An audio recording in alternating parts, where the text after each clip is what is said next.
So let's continue this discussion on understanding carbon markets. Obviously, we talked about compliance market and carbon credit market, and here it's a bit more discussion on the integrity and the quality of carbon credits and markets. And again, I'll be brief. Lots of details here that are important if you are interested in those kinds of details, but at the introduction level, I'm doing just the most salient points just to emphasize again. So looking here at how carbon crediting works in practice, creating a carbon credit comprises 3 stages: the creation and registration of a carbon crediting project, operation of that project that leads to the issuance of the credits which can then be sold, and the retirement of the credit by a buyer who uses the credit to compensate for its emissions. As we said, you can only do that once, you cannot reuse these things. So that makes it clear, since in the last podcast we didn't make it clear into this detail. So here, origination and project creation and registration. So in the market, a company or whoever is trying to do this has to define a project and register it, and project operation and credit issuance after all the verification is done, and transaction and offsetting, so credit retirement, right? So asset owners, project developers, and project financiers are involved here. And then comes validation and verification bodies that are going to do validation, and standard setting bodies and registries are going to look at new methodologies, or project is then registered. Then you jump to the second step of project creation and credit issuance. So you give yearly timelines, so you need verification. So CO2 equivalent saving is registered and credits are issued. So that's intermediaries. So here you have traders, exchanges, and brokers. So remember, we looked at those here, intermediaries, right? So that's the ecosystem that we are talking about. So intermediaries connect credit seller, who developer, to credit buyer, which is a corporation. So exchange traded and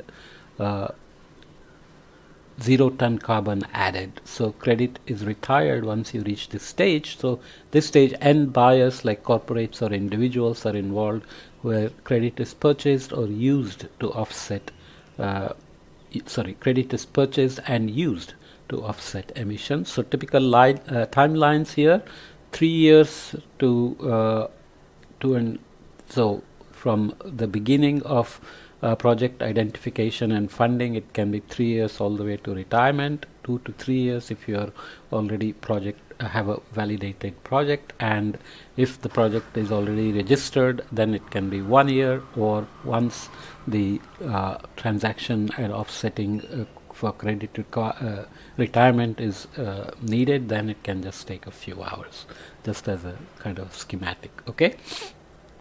So how are the carbon credit issuances to date working? Across all project types, 336 million tons CO2 equivalent of carbon credits were issued in just 2023. That means 336 million tons of greenhouse gas emissions were independently verified as being prevented from entering the atmosphere. So 90% of the 336 million tons or removed, so 10% due, and only due to the financing provided by the carbon credit market. So you can think of that as the percentage. So you are emitting somewhere between 40 to 50 gigatons of CO2 equivalent per year. So 336 million ton is relatively small, but this obviously has to grow rapidly. But you can see that annual issuances of project by type in terms of million tons of CO2 equivalent has grown, and here we are looking at jurisdictional red plus, nature restoration red plus as opposed to jurisdictional, renewable energy, energy efficiency, fuel switch, non-CO2 gases, and carbon engineering. So 2021 hit a peak of 397, and then 336 for 2023 is actually much lower than 2021 and 2022. Let's say there was COVID its impacts, which reduced carbon emissions, but then stimulus funds came in to bump up the economies, rev up the economies again. So that might have something to do with that. But also 2023 has been a very, very record warm year. I'm not sure if that played into this in any way. Just, if corporation is trying to do this and suddenly market demand goes up for something, they might just sell things and not worry about carbon credits so much at that point, right? So governance of voluntary carbon credits, then a number of registries, NGOs and private sector firms have established standards for creating and using carbon credits, and of particular focus currently, standards for quality.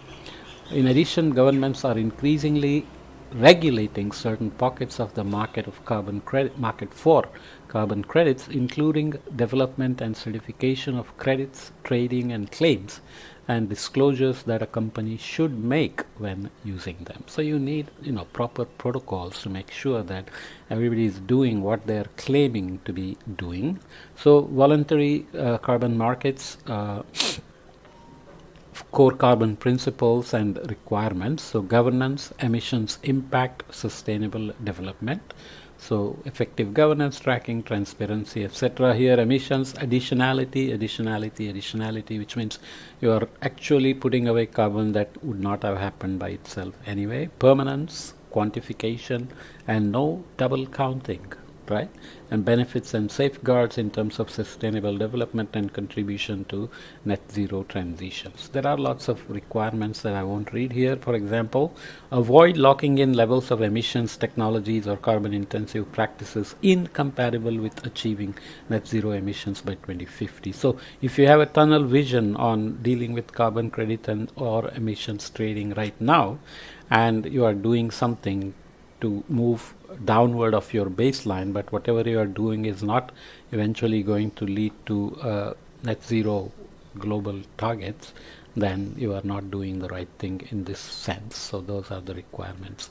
How is everything being monitored at these levels? That depends on who's doing this for you. Could be Morgan Stanley, and they will make sure that you are meeting all these requirements. What makes a high quality carbon credit? Carbon credits and the projects that generate them can vary in quality or integrity, terms that most market participants use interchangeably. So obviously debates over the integrity of carbon credits typically focus on three main issues: emissions impact, how much CO2 equivalent has been reduced or removed; implementation, how did the project reduce or remove that CO2 equivalent; and usage, how are the credits then reviewed and used. Are you trading those credits, or are you retiring in some other way? So those are important. And while often difficult to calculate, a broad consensus exists that three factors should be considered when measuring emissions impact integrity: additionality, quantification, and permanence. We already talked about this. Implementation integrity depends on co-benefits, legal and ethical concerns, and delivery risk. Okay, which this assesses the likelihood that carbon credits will be issued in line with expectations. And usage integrity includes the need to avoid double counting or double claiming, either between a country and a company or between two different companies, and provide sufficient levels of transparency and disclosure. So if one company earns it and retires it, then another company cannot claim the same credit, or two countries. Okay, so these are kind of details that are important, and I am being brief about it. What is the state of the integrity in today's carbon market? Morgan Stanley independently rates the integrity and risks of carbon projects across multiple criteria, including their impacts on climate, the environment, and society. As of September 2024, MSCI had rated over 4,000 projects and conducted a preliminary integrity assessment on a further 1,500 projects. Okay, so you just have to assume that Morgan Stanley's report is also integral, or having integrity to report correctly, or in other words, MSCI doesn't have a ways of helping companies or countries cheat on their carbon credits, on their projects and their claims, etc. Right? So everybody has to trust each other and the system has to be trustworthy, especially for people, because ultimately if we don't hit these targets of net zero, etc., everybody will suffer. So in that sense, the carbon credit market can be looked at here. The market for carbon credits has gradually developed over the last 30 plus years. First recorded carbon offset in 1989. In 1990, first large-scale cap-and-trade market. It was a sulfur dioxide trading that occurred in the US for coal-fired power plants. 97, first large-scale offset mechanism. So Kyoto Protocol was accepted. The clean development mechanism, where you could do things like agroforestry, or somebody would emit and give you money to do agroforestry to enhance soil sequestration of carbon, and that was an offset, of course. Voluntary market begins to develop in 2000s, and EU emissions trading scheme was launched in 2005. In 2010s, the CDM suffers from a supply and demand imbalance, and there are also questions of whether it really worked, or like China took a lot of the CDM money, for example, and so on. 2015, the Paris Agreement happens, and 2020, the rapid rise in the number of companies voluntarily committing to become carbon neutral or net zero has led to increased demand for carbon credits to offset emissions. Only caveat here is I have another podcast looking at the corporate monitoring of these claims and their transparency and adherence to their own claims. Turns out that not many companies are very transparent about exactly what they are doing after they make these claims. Okay, so obviously, and remember that corporations are not some individual, it's owned by people. You and I could be owning these without knowing that our retirement funds are invested in those companies, right? So it's a very tricky situation. Looking at some headlines, some more headlines. Voluntary corporate demand for credits. Why companies use carbon credits at all? Nearly 3,600 listed companies have pledged to reduce their GHG emissions to net zero. More than 2,100 of them have set or committed to set a target validated by this SBTI, key arbiter of corporate climate pledges. That's the Science-Based Targets Initiative. When and how credits are used then? Nearly every corporate climate initiative envisions a mitigation hierarchy in which companies prioritize deep reductions of emissions across their value chain before looking to reduce emissions outside of it. Carbon credits play two roles within such corporate climate standards. Okay, the first of for which relatively strong consensus exists is for the use by companies to offset residual hard-to-abate emissions once a company has reduced its emissions as much as possible by 90% for most sectors under SBTI in order to claim net zero alignment. So you do everything you can easily do, the low-hanging fruit, and then you go after hard-to-abate emissions for driving to net zero. The second and more debated role for the use of credits. Remember again, what are we reading here? Nearly every corporate climate initiative envisions a mitigation hierarchy in which companies prioritize deep reductions of emissions across their value chain before looking to reduce emissions outside of it. So you can think of it as, what is directly scope 1 and 2 and maybe scope 3, but also some things that affect your business overall, but not directly related to you in your own control, etc. So carbon credits here can also help within corporate standards, how they're used by companies in shorter term as they transition to net zero. Carbon credit can help them. Most stakeholders recommend that companies, once they have done all they reasonably can at present to reduce their emissions, should consider using carbon credits as a way to further compensate for their emissions impact and to effectively buy the world more time for its transition to net zero.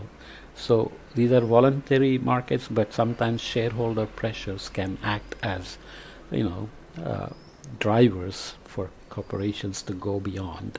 Demand for international aviation. International Civil Aviation Organization, a UN agency that helps align air regulations worldwide, developed the carbon offsetting and reduction scheme for international aviation, CORSIA, a quasi-compliance scheme designed to cap emissions from international aviations at 85% of their 2019 levels. So it's not a absolute reduction. You take 2019 as a base and then go you reduce it to 85% of their in 2019 levels. Okay, so only 15% reduction relative to 2019.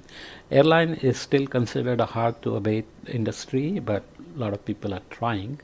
Compliance related corporate demand, then emissions trading scheme can also permit participating corporations to use carbon credits to offset a portion of their emissions in lieu of holding an allowance. So kind of a detail that I won't get into here. Demand for governments. Article 6, which will not go into, there are 6 pieces of this article. Article 6 of the Paris Agreement included 2 trading mechanisms designed to encourage voluntary cooperation between countries in implementing their national climate targets, the NDCs, nationally determined contributions, annual retirements by project type CO2 million tons of CO2 equivalent, So I will leave this here. There are some details that you can look at in terms of if countries have signed on to Paris Agreement and they have committed under their NDCs certain targets.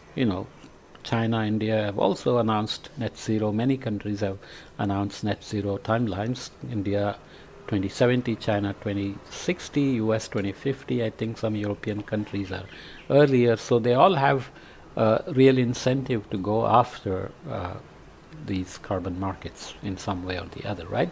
So annual retirements then, this is carbon engineering, non-CO2 gases, fuel switch, energy efficiency, renewable energy, RED+, nature restoration, and jurisdictional RED+. So this means that these RAN projects that qualified for carbon credits, they bought it and they retired, means they accomplished their goal. So here is again to read what we mean by that. The quantity of credits used. Demand for carbon credits is measured by the number of retirements. That's what we are looking at here in terms of the numbers from 2017 to 2023. So there are a little variations here. Again, we have to see whether COVID played a role or the record warming of 2023 had something to do with this as well. So what are we talking about? A retirement occurs when companies use a credit in support of a climate claim. So they say we did it, give us the credit issuance happens, so then it is retired. The number of retirements has hovered around 180 million ton CO2 equivalent for the last 3 years. So we are looking at here the number. Little up and down, but basically at 100 million tons of CO2 equivalent compared to around 40 gigatons or more of CO2 equivalent that we emit every year, right? Still small. As the comparison of retirement and issuance suggests, supply has outstripped demand for a number of years, creating a surplus. Total surplus of unused credits in the market rose above 1 gigaton of CO2 equivalent, more than 5 times annual demand earlier this year, which means there are credits available. Companies have to develop projects, complete them, show additionality, permanence, etc. to earn these credits, but they are not being consumed, taken up, earned, whatever. Trading in carbon credits then. An active secondary market in trading carbon credits facilitates the flow of financing from end buyers to project developers. Okay? So I won't go into the details because such tables are intense. If I start reading them, it'll take an hour. So carbon credit life cycle: origination, project creation and registration, project operation, credit issuance, and transaction and offsetting credit. Transaction or offsetting, credit retirement. Transaction type: project investment, offtake agreement and spot transaction. So purchase stage, investment in project, developing new crediting methodology, invest in project using existing methodology under project operation. You have pre-purchase agreement, forward agreement, direct with developers in terms of transaction offsetting, and via exchange, broker or retailer. So there are pros and cons in each that I won't read, but you have typically quicker delivery here, typically greater delivery certainty, and typically greater control over quality depending on where you start or from where to where. So once you reach this stage, then quicker delivery, and if you are slower here, then greater delivery quality, because hopefully everything else is done better, and typically greater control over quality from the beginning, and lower cost per ton over time. So I'm being a little lazy there, but you can follow up. Okay, so should I read anything else? Let's leave it here. That's good enough. Maybe how long am I, and how many more slides do I have? I have another 8 slides, only 21 minutes, so let's plow through it. Typically I would make podcasts of only 15 to 20 minutes, but these days I'm going 30 minutes or longer, because chopping it into too many pieces, some listeners are not happy, some subscribers are not happy. Okay. The price of carbon credits. Individual carbon credits can trade at very different prices that reflect in part liquidity and opacity that have impeded the development of an overarching valuation paradigm. We have to learn these still because it's new market. A number of factors, however, can have major impacts on the price of carbon credit, including the project type. So nature-based projects have generally tended to trade at a higher premium, although this narrowed significantly in 2023, particularly for nature-based reduction credits. For whatever reason, people trust these better. Maybe the investors feel that they are more holistic in some ways. Region, so location of carbon credit project can influence the price for sure. Credibility and legitimacy generally can be high for some places and low for some others. Vintage, more recent vintages of credits tend to trade at a premium to the older vintages. This reflects the perception among the market participants that some older vintages were registered under methodologies that lack sufficiently rigorous standards for quality. So people don't just throw money at things, right? They want some way of judging return on investments, or the probabilities of higher returns, let's say. Integrity, credits with the highest integrity as measured by MSCI's assessments of carbon credit integrity have historically traded at a significant premium to those that have received lowest integrity scores. This can be a double-edged sword, because MSCI can then determine the ratings to favor someone, let's say. Moody's rating, credit rating, matters a lot for countries, and then countries are not happy when they get a lower rating, then they argue for a higher rating, and so on. So same things will work here. Co-benefits, so projects with more certified co-benefits, such as helping to achieve one or more of the UN Sustainable Development Goals, tend to generate premium over market average expected. Corresponding adjustment, few carbon credits have traded with a CA, but those that have commanded a premium. So that just we can follow up on that. Should I? Yeah, let's keep going. The price of carbon credits. While price discovery and transparency remain a challenge in the carbon credit market, MSCI Carbon Market has, via its extensive partnership network of market participants, built a database since 2021 that currently includes more than 25,000 prices. The outlook for carbon credit prices. Both supply of and demand for carbon credits are projected to rise materially in the coming years, assuming that projects currently in the registration pipeline are successfully registered and that companies with set climate commitment follow through on them. Okay, so that's the outlook. Criticism of the carbon credits and path forward. These are links where you will have more information in the interactive version. You can do that online. What are the criticisms of carbon credits? While the underlying economic rationale for the use of carbon credits is relatively compelling, corporate use of the credits have suffered from a series of criticisms, such as some credits not having had as positive an impact as they claim, always to be expected, profit motives, discomfort with corporate claims of carbon neutrality and offsetting claims. People just don't trust them even though they may own part of the company as shares. Concern that use of carbon credits delays corporate decarbonization. This is the moral hazard that we have to deal with, that we do emissions reductions, get credit, and then you do not necessarily move towards decarbonization, even though there is a clause that says we should be compatible with net zero and sustainable development.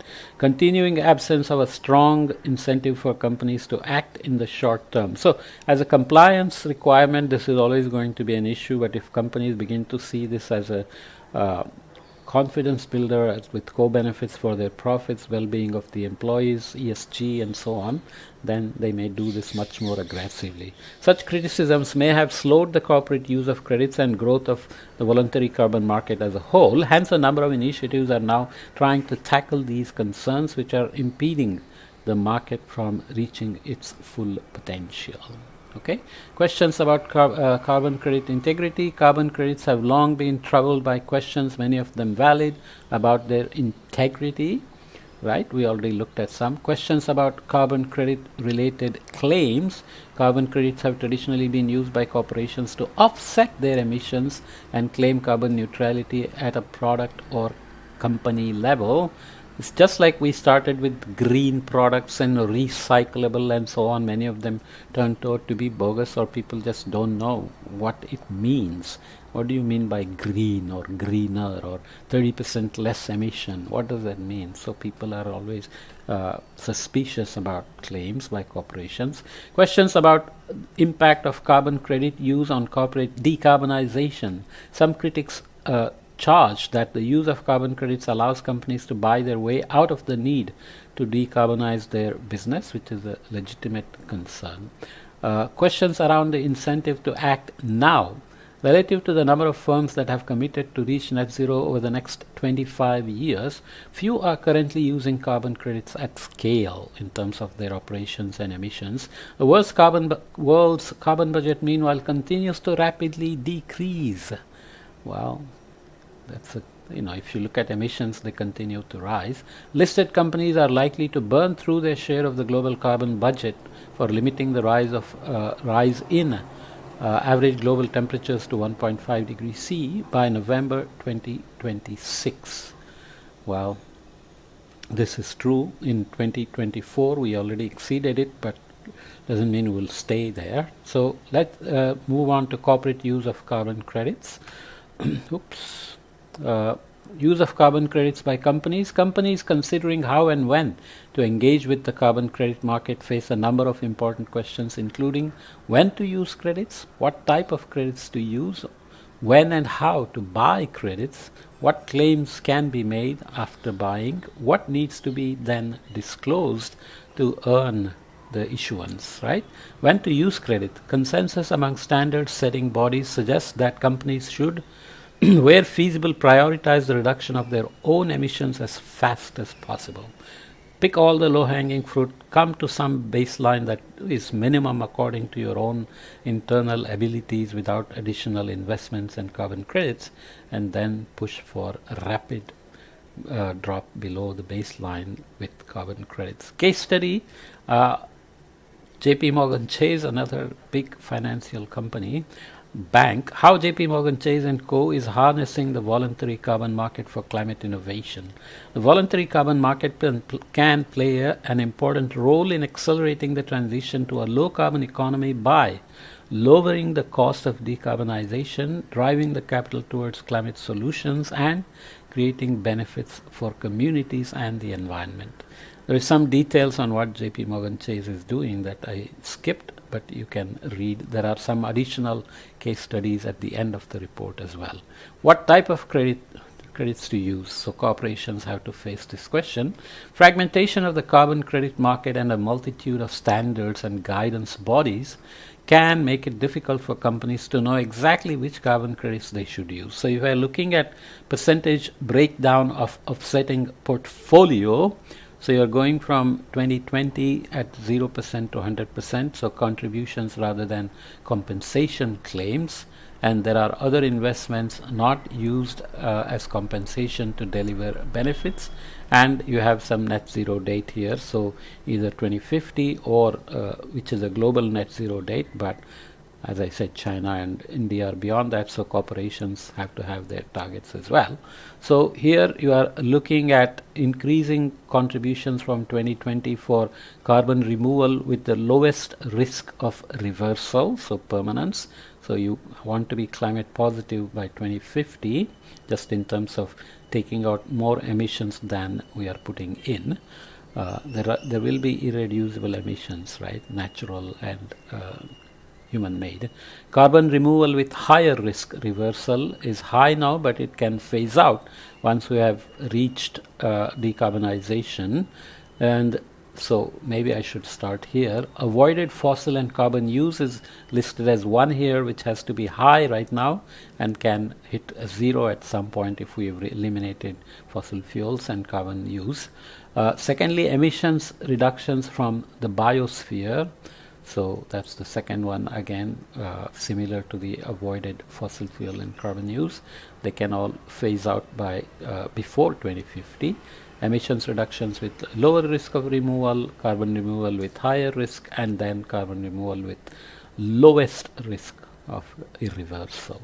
So you can read it either way, but you know how this portfolio has to add up to climate positive by 2050 for our global warming targets. 1.5 is going to be gone. 2 degrees C is likely to be gone as well, unless we get some miraculous carbon capture working. But we just want to keep it as low as possible by 2100 in terms of global warming. When and how to buy credits? Companies have traditionally purchased carbon credits on the spot market, often over the counter via an intermediary such as a broker. This remains the most common means for corporations to buy credits, so they have to trust somebody, and as long as they're doing it as a compliance, you have to make sure that the reporting is done properly as well, whether it's by MSCI or whoever else. What needs to be disclosed? Historically, disclosure of carbon credit use has not been mandatory, although most companies have in practice disclosed at least some details. But as the compliance gets stricter and they keep to, if they fall behind, this is going to be a problem as well, transparency. What claims can be made? Exactly what claims a company can make when using carbon credits is an area of continuing uncertainty. Okay, so again, I skipped quite a bit of the material along the way, but I think I captured the most important, most salient points of understanding carbon markets. So if this is your specialty area, or if you're delving deeper into this direction, obviously you want to go and read the report, and there are some very nice details that I skipped that you can follow up on. Okay, so I will conclude this report here with bye bye.